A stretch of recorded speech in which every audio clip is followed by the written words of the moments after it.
우리나라에 어떤 영향을 미칠지 이게 제일 중요할 수밖에 없습니다.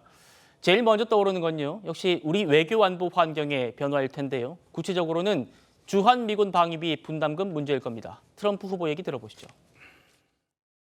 If I were there now, they'd be paying us $10 billion a year.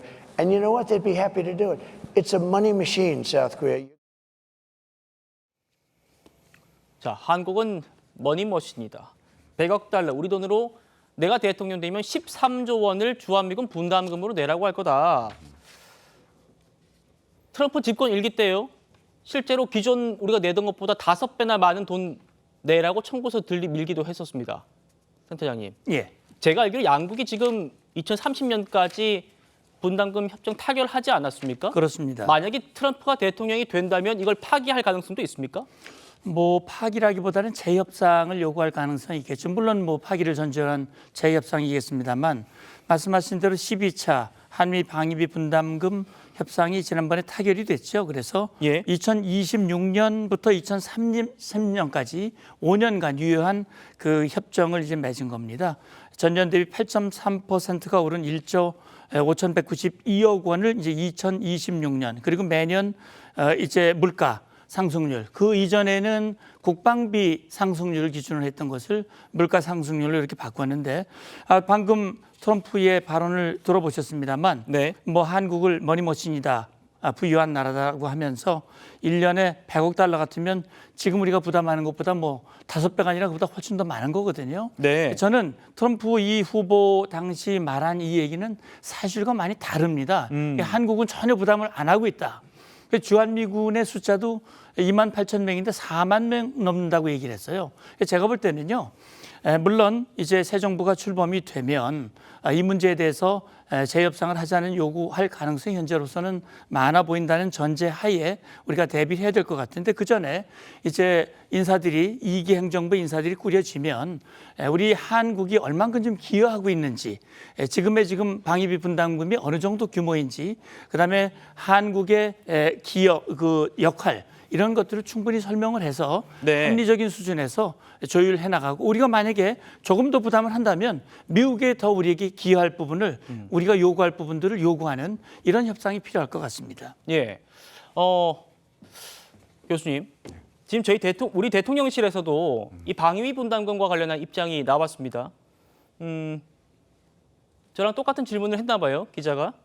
트럼프가 당선되면 이 특별협정이 개정될 가능성이 있냐라고 하니까 대통령실 고위 관계자가 결과가 어찌 됐든지 간에 한미 양국이 충분히 협의한 결과이고 기준점을 제시하는 효과는 있을 것이다. 지금 우리가 30년까지 하기로 한 게. 그리고 분명한 건 방위비 분담금 규모와 액수 외에도 한미 동맹에서 여러 가지 기여를 확대해 왔고 양 진영 트럼프와 해리스 모두 이걸 이해하고 있다. 이런 입장을 냈습니다. 전문가로서 어떻게 보십니까?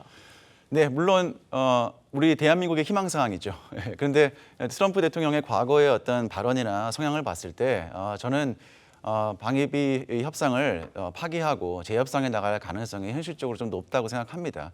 그럼 여기에 우리가 어떻게 대응해야 할 것인가, 그것이 우리에게 정말 중요한 문제인데 저는 굉장히 두 가지가 중요하다고 생각을 합니다. 현재는 물가 상승률과 이것이 방위비 인상이 연동이 되어 있는데 우리가 아무리 이것을 인상한다 하더라도 우리 대한민국의 국방비 상승률 그 이상으로 넘어서는 그 방위비 증액은 어렵다, 불가능하다라는 그 국방비 상승률과의 연동 원칙은 저는 반드시 지켜야 된다고 생각을 합니다. 국방비 상승보다 훨씬 넘어서는 과도한 방위비를 제출하게 된다면은 결국 우리나라의 어떤 국방 전력의 약화, 나아가서는 결국 한미 동맹의 전력에 어떤 악영향을 끼치기 때문에 반드시 국방비 상승률과의 최소한의 그 연동 원칙은 지켜야 되는 것이고요. 예. 두 번째는 트럼프 대통령은 늘 이런 식으로 얘기합니다. 우리 주한미군이 한국인들을 지켜주고 있고 그리고 또 한국인들은 아까 그 머니머신이라는 말을 했을 정도로 돈이 많은데 돈을 더 많이 내야 한다. 이제 항상 이런 논리를 펴고 있는데 이게 주한미군의 역할이 사실 한반도 한국인들의 방어하는 목적이 분명히 있죠. 분명히 굉장히 중요한 역할을 하고 있지만은 그 이상의 주한미군에게 굉장히 한미동맹과 이 캠프 험프리스 평택기지가 미국에게 주는 전략적인 혜택에 대해서 우리가 설득을 해야 된다고 생각을 합니다. 예. 결국은 주한미군의 기지는 한반도를 넘어서서 미국의 인도 태평양 전략과 그리고 부상하고 있는 중국과의 세력 균형 유지, 그리고 더 나아가서 중국의 세력 팽창을 견제하고 억제하는 굉장히 중요한 역할을 하고 있기 때문에 평택 기지가 미국에게 주고 있는 이와 같은 전략적인 혜택에 대해서 미 행정부를 신행정부를 우리가 설득할 필요가 있다라고 생각을 합니다. 알겠습니다. 위원장 위원님 어떻게 네. 보십니까? 이 방위비 문제. 그러니까 이게 이제 우리가 한번 경험을 했지 않습니까? 지난 이제 트럼프 1기 때 우리가 이제 방위비 협상들을 쭉 해왔고 트럼프 대통령을 끊임없이 이제 설득을 해왔고 또 이제 트럼프 대통령이 이제 미북 회담을 이제 이뤄왔죠. 이제 그러면서 결국 인상되는 효과는 있는데 제가 볼 때는 아마 우리 정부도 이 현실적인 부분에 대해서 인정은 하긴 해야 될 것 같아요. 왜냐하면 트럼프 대통령이 이번 전 대통령이 이번 선거운동 과정에서 뭐 한국을 머니머신이라고 이야기할 정도로 이제는 뭔가 좀 큰 부담을 안겠다는 것이고 그리고 그때는요 나름대로 그 미국의 국무부나 국방부의 내부에 그 어른들이라고 하는 분들이 있었습니다.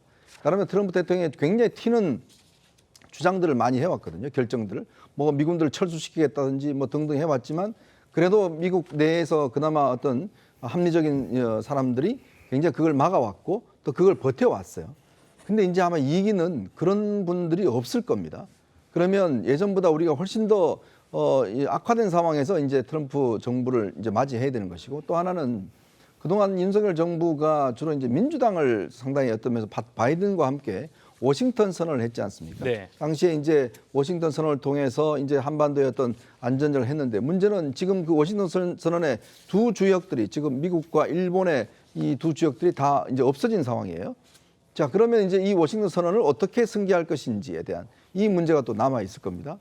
그리고 지금 우리 정부도 그렇고 우리도 그렇고 이게 지금 재빠르게 미국의 일단 공화당 그다음에 트럼프 측과 접촉에 나서야 되는데 아마 기억하실 겁니다. 아베 당시 총리가 제일 먼저 만났거든요. 트럼프 그렇죠. 대통령을 만나서 여러 가지 어떤 이야기를 하고 뭐 골프도 같이 치고 뭐 이런 걸 했었는데 트럼프를 제일 잘 다룬 정상이 그렇죠. 아베였다라는 얘기도 예, 있었습니다. 그러니까 그만큼 빠르게 움직인 겁니다.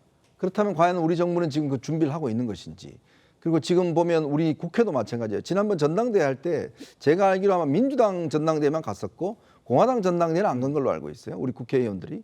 그러니까 그런 거 따져보면 우리가 너무나 편향적으로 민주당 쪽으로 상당히 힘을 쏠려왔는데 지금 또 갑작스럽게 이제 이런 공화당과의 어떤 관계를 개선하기 위해서는 우리의 인적 네트워크가 과연 갖춰져 있는 것인지 그런 면에서 보면 조금 걱정되는 측면은 좀 있습니다. 예.